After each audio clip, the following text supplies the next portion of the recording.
While a lot of people paying close attention to the reflecting pool on the National Mall tonight. Yesterday, we told you about several people who had been arrested or cited in connection with vandalism. All of this as crews continue to work on the algae problems. Melissa Kim joining us live from the National Mall this afternoon. And Melissa, what have you seen out there today?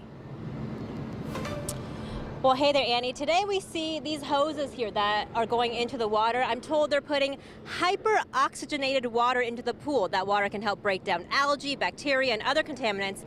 But as for the color of the water and condition of the water itself, well, we had to ask some experts. Blue? In some spots it looks like green. Dark blue. While there is some debate over what color the reflecting pool is, the time and cost it'll take to clean it up isn't a question. That seems like it's going to be a lot of money. Yeah. And it'll take a while. Yeah, I think it's just going to take a while. Yeah. A lot of money and a lot of work. We are continually trying new things.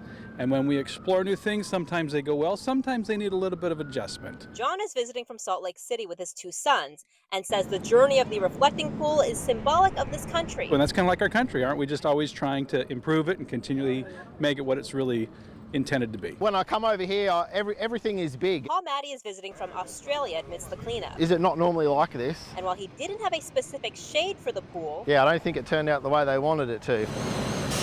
we saw a company called Greenwater Services working on the pool this afternoon. And in a statement, Chaz Antonone, the president and COO, says in part, the water in the reflecting pool is clear and what remains is sediment from algae that has been remediated and is settling to the bottom.